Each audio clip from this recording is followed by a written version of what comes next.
오늘은 성령 강림의 의미라는 제목으로 함께 말씀의 은혜를 나누겠습니다.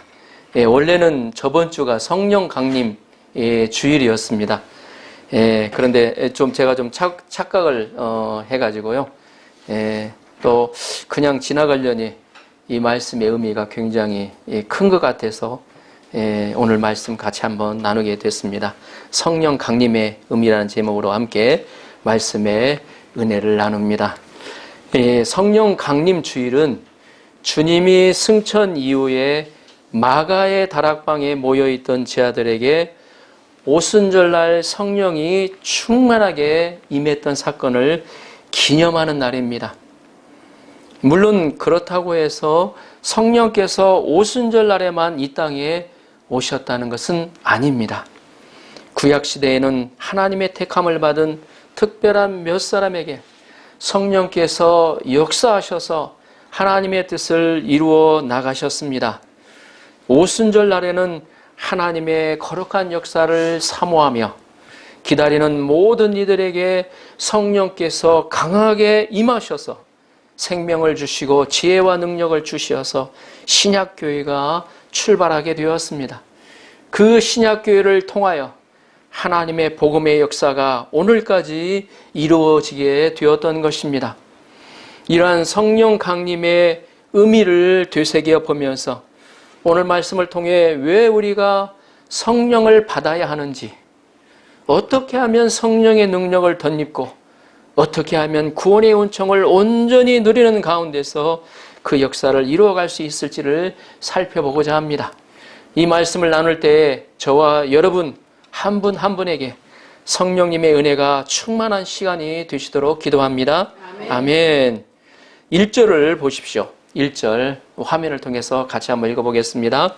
시작. 오순절 날이 이미 이름에 그들이 다 같이 한 곳에 모였더니. 아멘.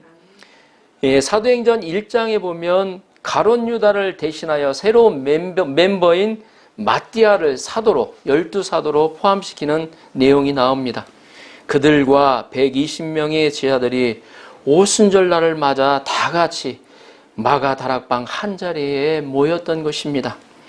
그날은 예수님이 십자가에 죽으신 지 50일째 되는 날, 그리고 예수님이 하늘로 승천하신 후 열흘쯤 되던 때였습니다. 이스라엘에서 오순절은 늦은 초실절이라고 하여 밀 이삭을 추수하는 때이기도 합니다. 그리고 모세가 시내산에서 십계명을 받은 때이기도 합니다.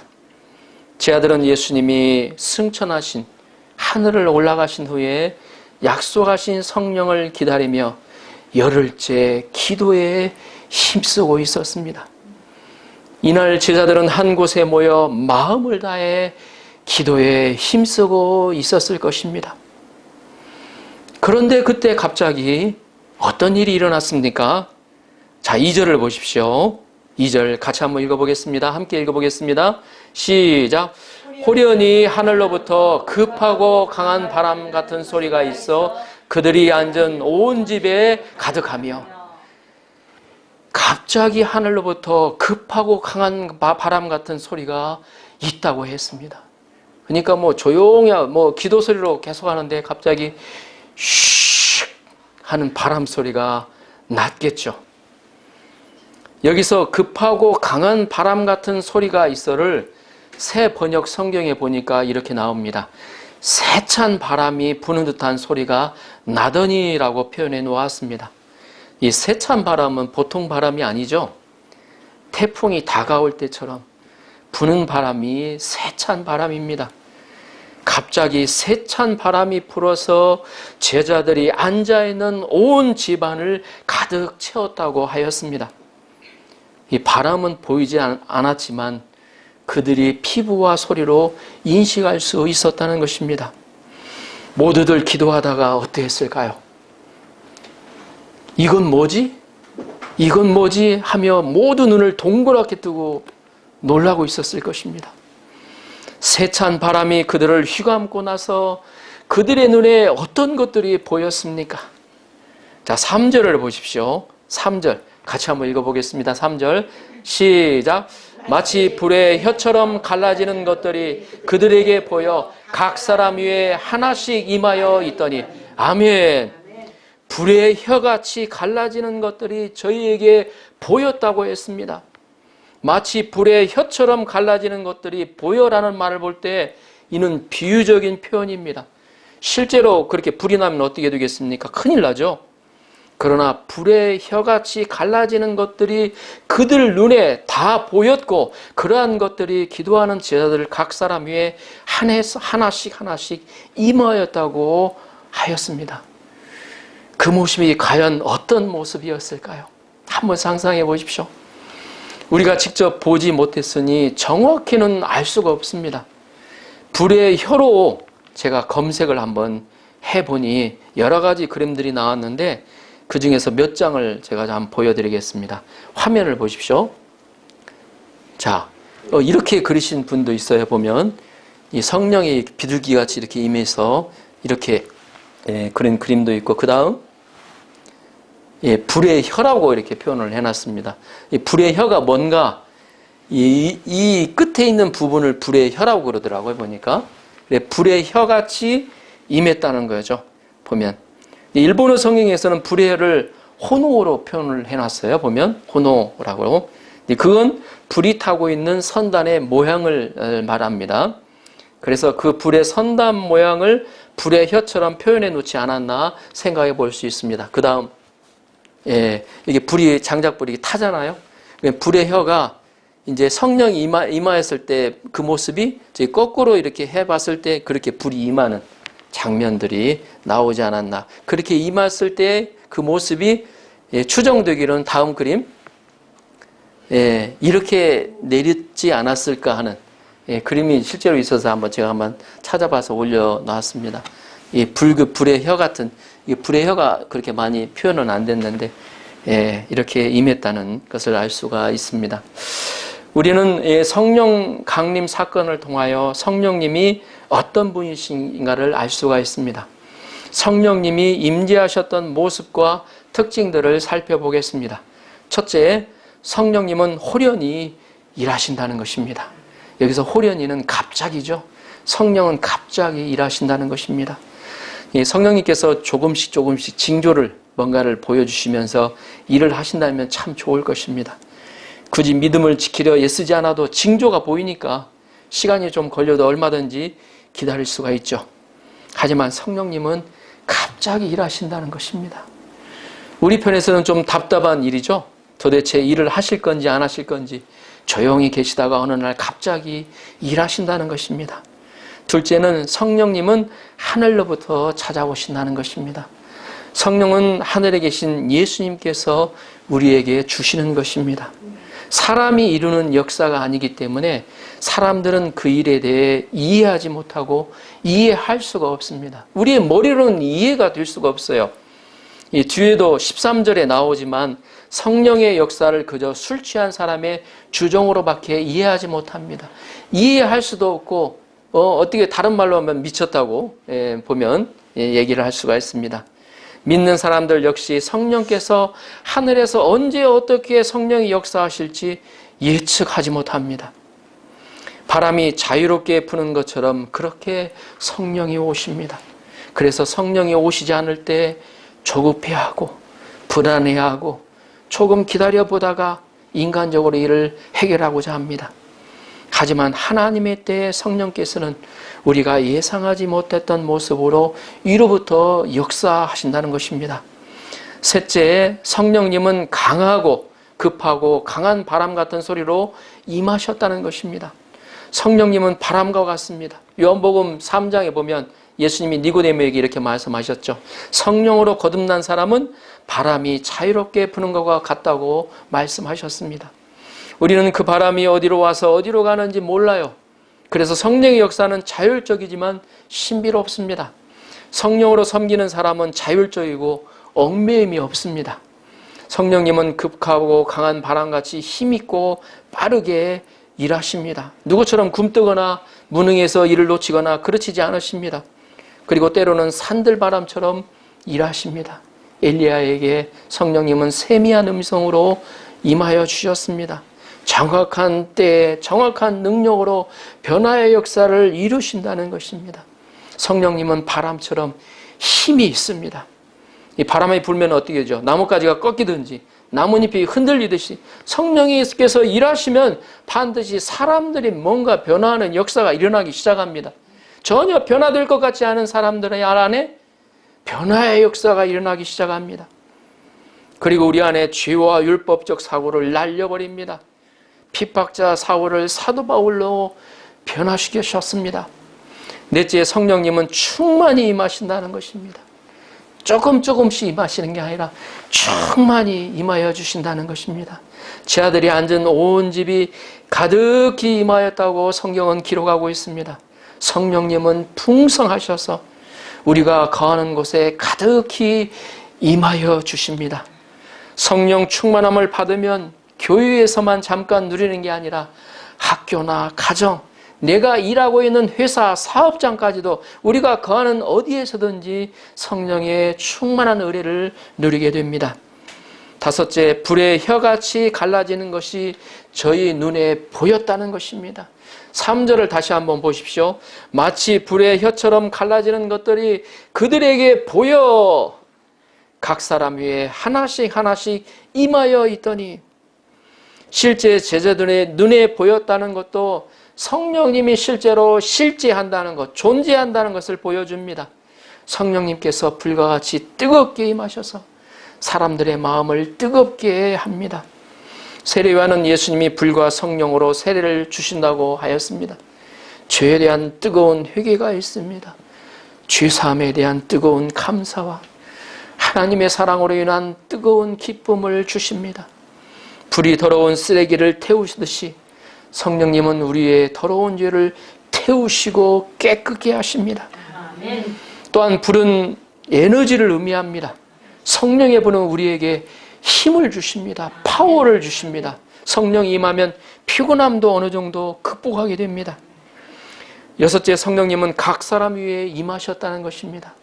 성령께서는 온 무리에게 임하시지만 또 각 개인에게 인격적으로 임하신다는 것입니다. 우리는 다 성격이 다르죠. 남자와 여자도 다르죠. 사람을 사귀고 받아들이는 방식도 다 다릅니다.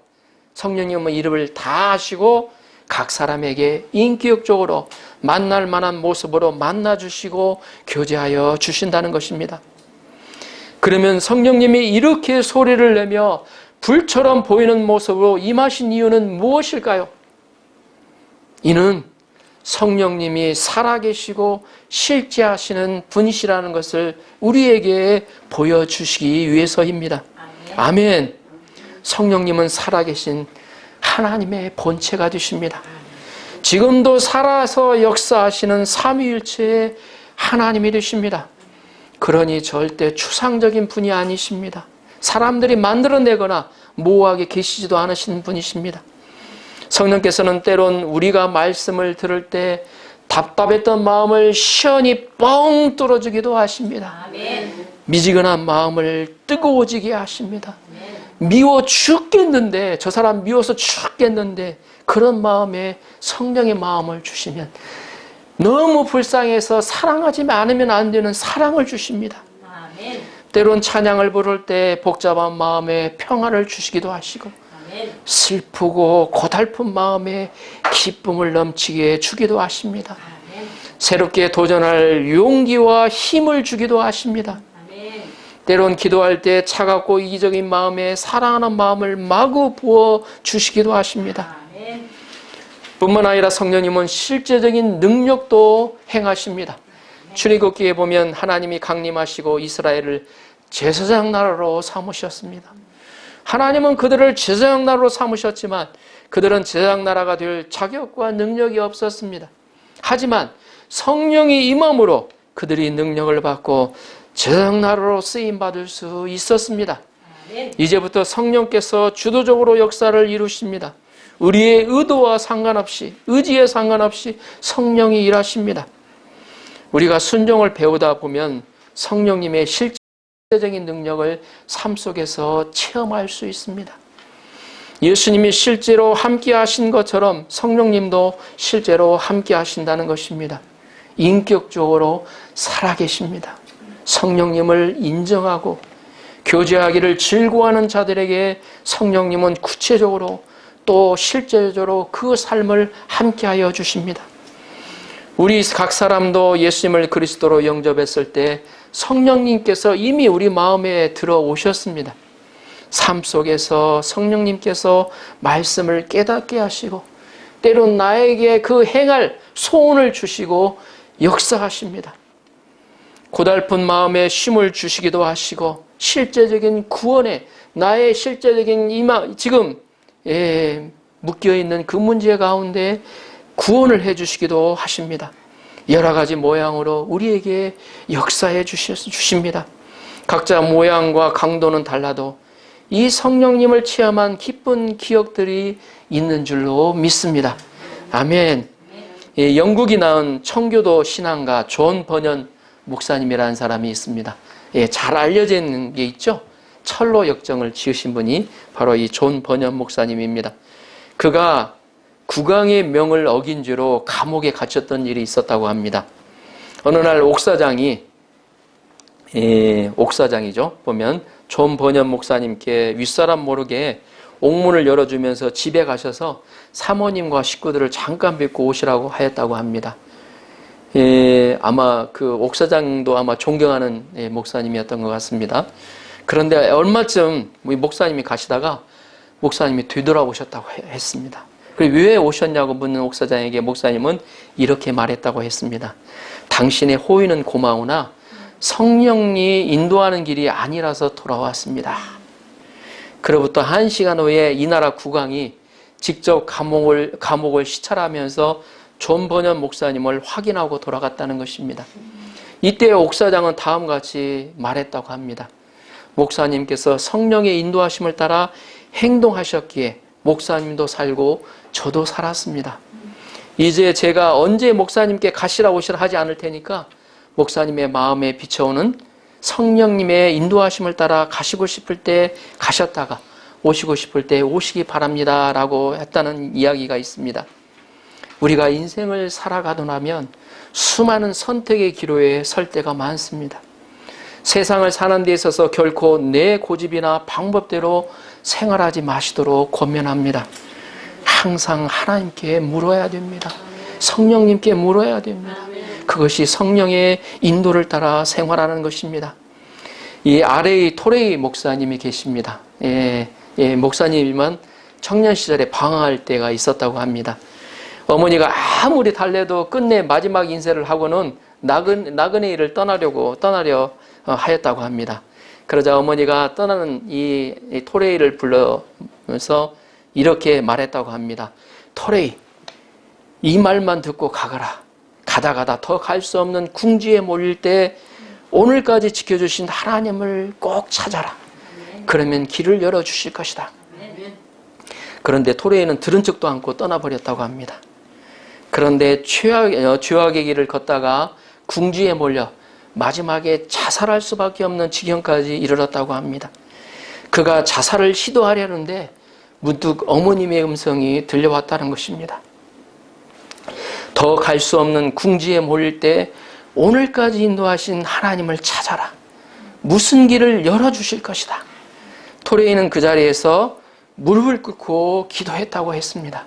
하나님, 제가 무엇을 하리이까? 그 순간 어떻게 됐겠습니까? 그 순간 가슴속에 하나님의 빛이 비추어 주셨다는 것입니다. 그리고 음성이 들려왔다는 것입니다. 그제서야 토레이는 깨달았다고 했습니다.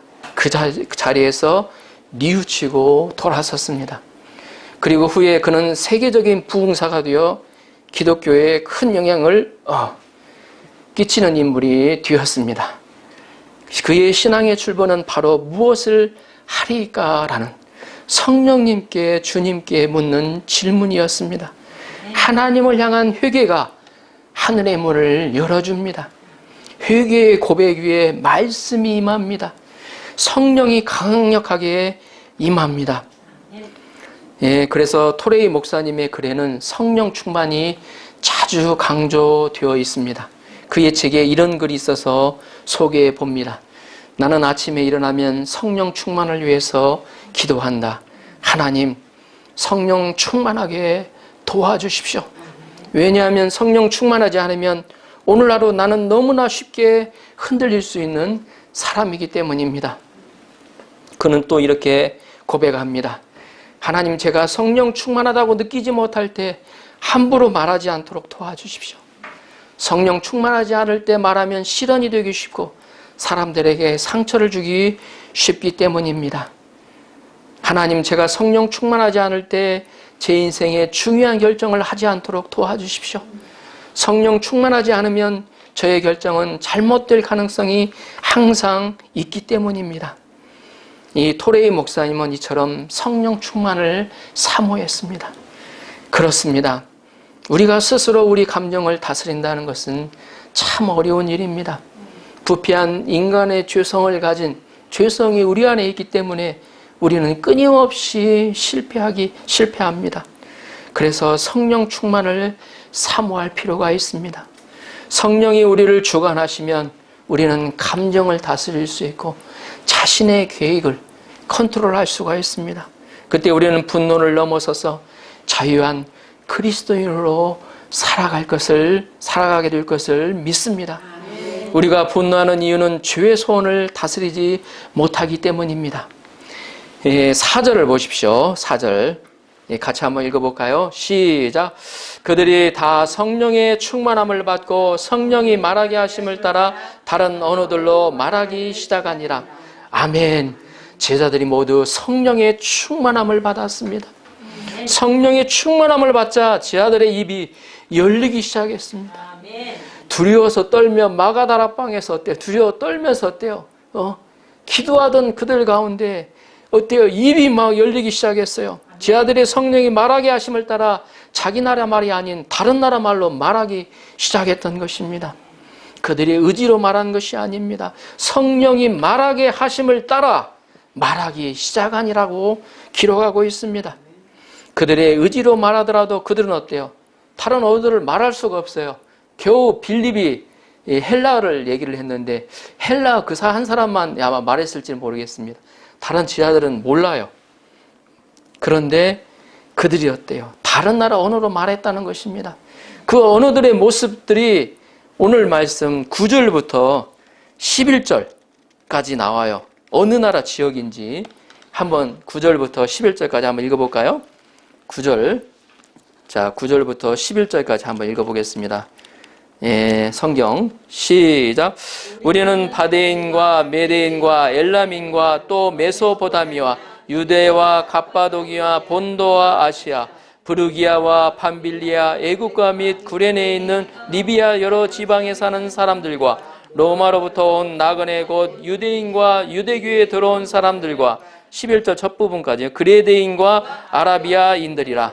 아멘. 여기 뭐 여러 가지 지명이 많이 나오죠.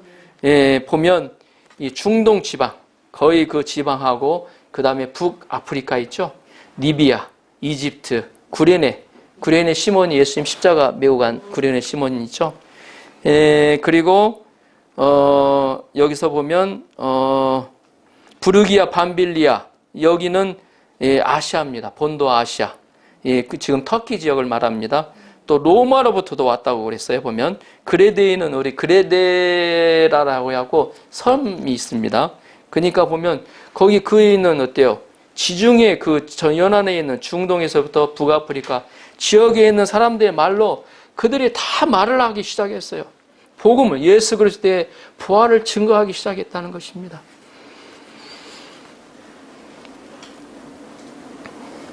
이 제자들이 이렇게 성령의 충만함을 받은 것은 어떻게 해서 이렇게 성령의 충만함을 받게 되었습니까? 그들이 성령을 사모함으로 기도하였기 때문입니다. 이들이 성령을 사모함으로 기도할 수 있었던 것은 성령을 줄 테니 기다리라고 하신 예수님의 말씀이 있었기 때문입니다.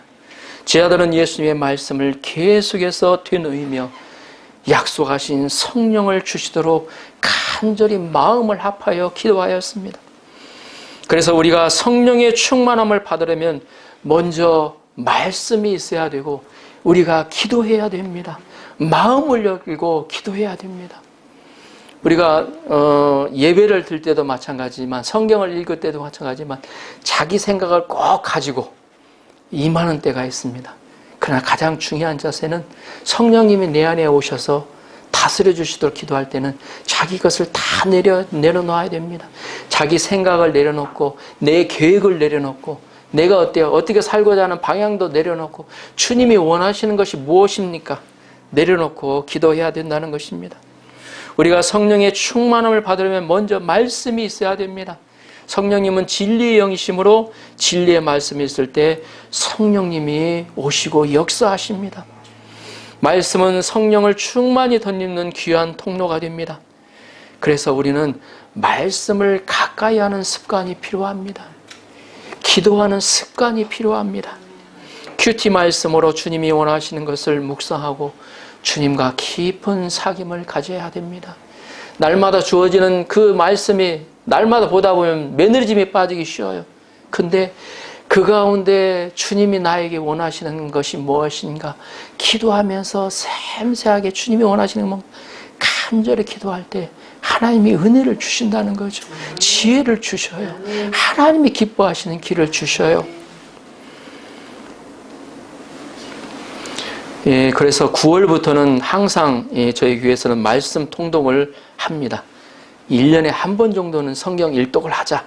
말씀 통독을 올해도 9월 1일부터 시작하고자 합니다.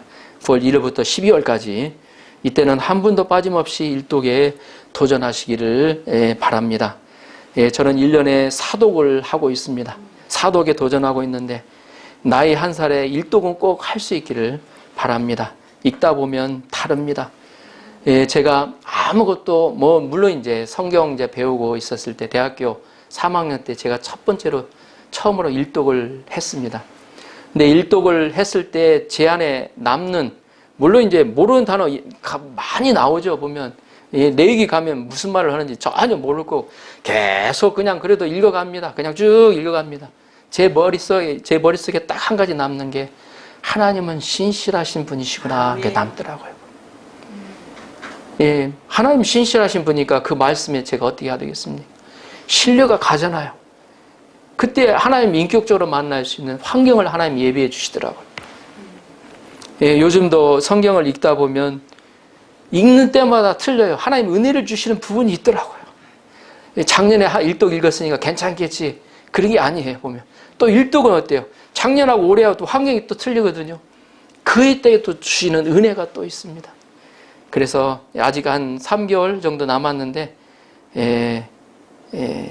기대하시고 올해도 꼭 성경을 일독 함께 제가 보내드릴 테니까 그 스케줄대로 잘만 따라오시면 다 읽으실 수가 있습니다. 올해 주시는 은혜가 또 다른 은혜를 기대하면서 성경 일독을 하는 여러분들이 되시도록 기도합니다. 바울은 옥에서 찬양하다 성령의 역사를 체험했습니다. 살아계신 하나님을 믿고 감사함으로 찬양할 때도 성령의 충만함을 받을 수가 있습니다. 우리가 준비 찬송을 하면서도 성가대에 앉아서 어때요? 찬양을 하면서도 성령 충만함을 받을 수 있어요. 그 가사를 묵상하면서도 주님이 어떤 분이신가를 묵상하면 내 마음에 막 가슴에 스며들어옵니다. 주일 특송을 통해서도 또 찬양하는 작은 습관을 통해서도 호련히 성령의 충만함을 받을 수 있습니다. 다니엘은 늘 정한 시간에 기도하면서 성령의 충만함을 받았습니다. 우리는 규칙적인 기도로 성령의 충만함을 받을 수 있습니다. 우리가 무심코 드리는 아침마다 규칙적으로 드리는 새벽 기도, 주님 앞에 드리는 직장 앞에서 직장을 시작할 때도 드리는 그 기도를 하나님께서 기쁘게 받아주신다는 것입니다. 우리가 예수님을 그리스도로 모시고 하나님 아버지를 모시고 살 때 성령님이 우리에게 찾아와 주십니다. 우리가 회개하여 예수 그리스도의 이름으로 세례를 받고 죄사함을 받을 때 성령님이 우리에게 임하여 주십니다. 우리가 지속적으로 부활하신 예수님을 나의 주인이요 그리스도로 믿어야 합니다.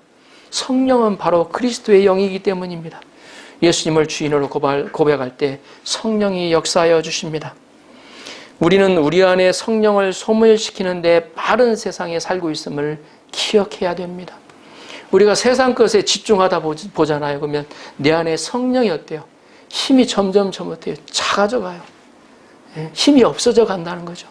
그러나 세상에 살더라도 그런 가운데서도 하나님을 기쁘시게 하고자, 하나님이 원하시는 것을 선택하면서 살고자 할 때 성령이 내 안에 충만히 역사합니다.